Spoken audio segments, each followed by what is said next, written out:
When was your last, I've got to get the hell out of here moment? It was years ago when I was in 4th grade. My parents used to get into fights all the time, especially when my dad was drinking. They'd start yelling and that would turn into actual fistfights. At this time, we were living in a small trailer, and the room I shared with all 3 of my siblings was the one at the end of the trailer, near the back door. So my dad comes home drunk, mum is angry and starts yelling, and it escalates from there. Being on a small trailer, everything sounds so close and terrifying, and as the oldest of the 4, I felt the need to protect my siblings, but I didn't know what to do. After a while, my mum starts screaming my name at the top of her lungs, and I can still hear my dad screaming too, and I knew that I needed to get myself and my siblings out of there ASAP. I ushered them out of the room, down the hallway, and out the back door, and told them to head to our aunt's place, who lived a few trailers down. My mum was still screaming for me, and all I knew to do was yell, "I got them out, Mum! We're leaving!" before also going out the back to my aunt's. I don't recall ever being that scared. Cops came, and they both went to jail and were both out in a couple of days, and acted like nothing had ever happened. A few years ago, I brought the incident up to my mum. I told her that I thought she was screaming at me to get the siblings out of the house, and that's why I had. She told me she was screaming my name because she was scared and wanted help, and didn't know who else to call for. I felt so bad because I didn't help her, but there's really not much I could have done. I worked in a factory that made large plastic items via filling molds with powder and sending into a giant industrial oven that turned to 550 degrees Fahrenheit. At the end of the week, I was cleaning said oven and my boss, not knowing I was inside, turned it on. At the sound of hydraulic doors closing, I dove out of the oven as they closed and avoided free cremation. I both got the hell out of that oven and that company pretty quick. In the fall, I was walking down the trail in the woods during the middle of the day. A raccoon was sitting in the middle of the trail facing us, sitting on its butt, head kind of lowered, bugs buzzing all around it. It didn't move at all. It just stared at us. We decided to turn around. I don't know what rabies looks like, but that's not how I want to find out. On the New York City subway, I watched a grown man pull his pants down and use the support rod in the middle of the train as leverage to take a wicked, steamy dump while making aggressive eye contact with me and a few other passengers. Hey, when you gotta go, you've gotta go, man. I gave my ex a ride to his court hearing for hitting my daughter. I pointed out to him that inside there was a sign that said no cell phones, and that I would run our phones out to the car and be right back. I felt like my heart was going to break my sternum, and I had tunnel vision as I had called my sister and told her I needed her and her husband to come with their pickup truck to my house right now because I had a small window to get as much of my daughter's and my possessions out of my house before he was released from court. Just as we were wrapping up, I saw him running down the street like Usain Bolt right for me. I yelled for them to drop what they had and get in the truck and go. Just as I close my car door, he runs and tries to smash it open. I fumble with my keys to get the engine started. He then stands in front of my car, blocking my path. I dismissed my burning desire to run him over and threw it in reverse and smashed the gas pedal down the block to the next street. I'd like to say things got better after that, but that was just the beginning of the worst year of my life. Now I'm past all of that and living a better life. I was at a marketing recruitment presentation in college, and this guy started talking about how we would be able to go to Disneyland and buy Ferraris if we just signed up for his exclusive elite program. We just had to make a small down payment right there in the auditorium, and we shouldn't talk about it with friends or family because haters online had damaged the company's reputation. It was Amway, and the guy was Charlie D'Urso. Was in New Orleans interviewing for a job that required driving a company vehicle 10 hours a day that had valuable specialty equipment. Interview was going great and we get to the part about pay. Guy goes, "We can offer you $10 an hour." A big smile came over my face and I leaned over to shake his hand. He thought I was agreeing. I was telling him bye. Popeyes pays around $15 an hour here. My mum was content living with bedbugs, a creepy 50-year-old man who might pay our bills, as well as his kids and our cousins, all in a crappy mobile home that she hadn't been making payments on. It was in such bad shape, it wasn't even worth repossessing. I could never have any time to myself. I was always surrounded by bratty kids while constantly scratching at the bite marks the bugs had left. I'd go to bed at night wearing sweats with socks on hot nights just to try and keep the damn bugs off me. It didn't work. When I was around 14, I went to go live with my grandma. Of course, that made me a backstabber in the eyes of my mum, but she's not relevant in my life anymore. I pulled into a gas station to fill up my car at 4 a.m. on the way to work. The station was well lit and actually pretty busy, so I didn't feel unsafe. I pulled up next to a pump, got out, and just when I put the nozzle in, I heard someone trying to get my attention. He asked if I could call his girlfriend to come pick him up. I called one number, voicemail box full. He gave me a second number, mailbox also full. Then he asked if I had jumper cables and if I could give him a jump. I agreed, thinking the van he was nearby was his vehicle. Then, after I agree, he tells me the story of how he got there. According to him, his car had broken down at another gas station up the street. He said it was closed, so he couldn't get any help. So he borrowed a bike from someone and rode it down to this gas station. Then he went into the gas station to leave the bike there. As soon as he started walking away, my brain started racing and pointing out all the things that didn't add up about the story. First, all I could imagine in those voicemail boxes were a bunch of people going, "Your boyfriend is stuck at a gas station." Then I thought about how in the hell he would legitimately borrow a bike from someone at a closed gas station, in the middle of night, in the middle of winter. At that point, I decided it was time to get the F out of there. Thankfully, I hadn't pumped any gas yet, so I quickly put it back on the pump, got in my car, and tore out of there. I actually felt a little bad because what if he actually needed help? But then I reminded myself about him borrowing a bike in that situation, how he was trying to get me to a dark, secluded secondary location. This dude was absolutely trying to rob and murder me. I was visiting London and just got out of a sports bar by myself at 3 a.m., drunk as crap. I decide to walk from the bar, near Leicester Square, to my hotel, near King's Cross, despite not knowing exactly where I am or how to get to the hotel. I start walking in a direction, and within a minute I'm walking down a rather wide shopping street, when I see two bald guys coming the other way, both pretty much built brick crap houses, and looking like they want to start crap. They hadn't spotted me yet, but one guy suddenly walks to the side of the street and just flat out punches the steel grate in the front of a shop entrance as hard as he can. I pretty much did a straight 180, double-timed it back to the bar, and asked the nice bouncers to get me a cab. Cab drops me off right in front of the hotel, and I go to bed without getting the crap kicked out of me first. Although it's entirely reasonable that those large, shaven-headed gentlemen were simply steel-grate integrity enthusiasts, I don't blame you for noping the heck on out of there. I go to school in Poughkeepsie. One time my friends and I were walking along some train tracks by the river on a foggy night. Not smart. We could barely see 5 feet ahead, but we weren't afraid because it was a popular hangout spot. All of a sudden, we hear a loud barking and a flipping crackhead lunges out of the fog at us, barking like a dog. The fog around him cleared up and we could see more druggies lying under some leaves by the side of the tracks, watching us and laughing. Never ran so fast or came so close to crapping my pants in my life. When my now ex-husband called me to tell me the reason he was late for dinner was because he was arrested for pleasuring himself in public, I got out. I'm too old for that crap. My husband came home from a business trip early yesterday and failed to mention it to me. I heard someone jiggling the doorknob and sprinted out the back door. Not getting murdered in my own house.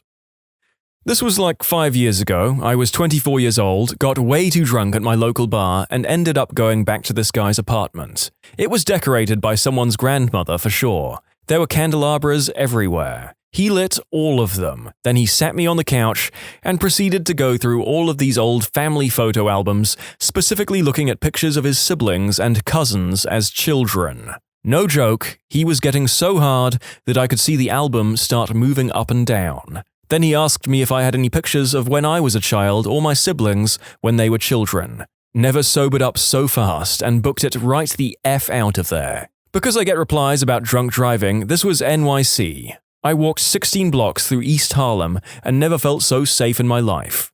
Oh boy, I have another one. My ex-best friend convinced me to go to a concert with her. I told her I couldn't because I had a long drive the next morning and I didn't want to waste gas or go to bed too late, and she said it was fine. She would drive and would get me home right after the concert. Went to the concert, it was fine. I was ready to go home, but she told me she really wanted to go to an after-party with the band because her crush would be there. I agreed because she really wanted to get with this guy and the chances of it happening seemed high, and I wanted her to be happy. Turns out the after-party was at a decent hotel. Underage kids were straight up walking in with handles of alcohol, and it was really obvious what was going on. The receptionist was eyeing everyone, but nobody gave a frick. My friend and I got to the room, we were the only girls there. Around 40 drunk college guys and 2 girls both under 110 pounds. I'd never experienced being looked at like a juicy steak until that moment. I told her we had to go, but she was hell-bent on staying with her crush. I couldn't convince her, so I called my mum, the most awkward phone conversation of my life, and had her pick me up. Turns out the receptionist called the cops soon after I left, and the party got broken up. I think some people got charged. Last week, I was visiting Los Angeles with my 22-year-old daughter. I had to fill the tank of the rental car. I googled the cheapest gas and waited in line. There was a scummy homeless man yelling, clearly mentally ill. When we got to the pump was broken. You know, when you fill 10 cents of gas and it stops. It took me a full minute to get $1 of gas when the homeless man came up to us. He was yelling, "Now this is a nice car." I grabbed the pump from my daughter and said, "Hit the road!" And we drove off. Funny thing is, my daughter wasn't scared because she was listening to what the man was yelling about. Apparently, the homeless man was being harassed by another driver. The other driver told him not to touch his car. The car was a piece of crap, and the homeless man was making fun of him like, "Oh, don't touch his car. Your car is a piece of crap." That's when he came to our car. "Now this is a nice car. I won't touch this one, but yours is a piece of crap, you butthole." So it ended up being pretty funny. I panicked for nothing. You may have already worked this out, but the narrator had to tone down this individual's language quite a bit so that this video wouldn't get demonetized. I told this once before, but when I was about 8 years old, I was in the car with my parents. They were arguing, which they did a lot, but being trapped in that metal box with them, both of them screaming back and forth, became too much. We stopped at a red light and I unbuckled my seatbelt and got out of the car and started running. My mum, who was in the passenger's seat, ran out after me, and after he pulled over the car, my dad did as well. They caught up to me and their attitudes completely changed. They promised they wouldn't fight again, a promise they broke time and time again until their divorce, but they never did it again in the car. I was at a baseball card convention when news of the incel van attack in Toronto broke. It was a slow afternoon, so a group of us dealers gathered around the lobby TVs to watch, and the other guys started defending him. If he had been an Islamo-terrorist, the frickin' media would have kept that crap under wraps. And, "What do you think's gonna happen when women only go for jerks?" Then the egghead in our group argued that those with less access to women suffer just as much as those with low incomes, and that we should re-educate women to find those men with low sexual market value attractive. I did not want to find out what he meant by re-educate, so I packed up my cards and left. Yes, the women are the problem, not the murderer. Thank God these guys aren't reproducing. Happened a few hours ago. Was in the park with my younger brother just playing football, having a nice time. Suddenly, I see a man looking over in our direction. However, I can't be too sure because I don't have my glasses and I don't want to scare myself for no reason. He's carrying an orange bag, so it's easy to see him. I ignore him and brother and I start walking around randomly. Not following the path, backtracking, just not walking logically, if that makes sense. Kicking the ball to each other. The last time I went to this park on the 1st, a man of the same build and ethnicity followed me, so I felt myself getting paranoid. This man kept his distance, but for instance, we went into the basketball area and he would come to the entrance and lean against the grate, just watching us. He could go behind the trees, it wasn't clear he knew his way around the park, and follow us, which I wouldn't notice if it wasn't for his bag. I wanted to confront him, but I was with my younger brother and didn't want to cause trouble. I wasn't really scared, but more angry and frustrated. The man suddenly starts getting braver and walking faster towards us, so we decide to quickly run home, even though we were only out for 15 minutes. I was at home working on a gate outside. I heard my neighbor shoot off some rounds, so I went to a spot I'd be able to overlook the pond and see if they were getting any of the geese. Then 3 shots came through the bushes right towards my house, roughly 100 feet or so away from me, not towards the pond. So I was like, okay, they're being an idiot. Time to GTFO. I go back to working on the gate about 300 to 400 feet from where I was when I was being stupid and nosy, even though they should not have been firing towards a house. Then a fricking bullet cracked as it went less than 5 feet past my head. Yep, that's when I said, frick this, hid behind a huge-ass tree and called the cops, and waited 45 minutes for them to show up. The guy that I met. College-educated, handsome, retro digs in Long Beach, California.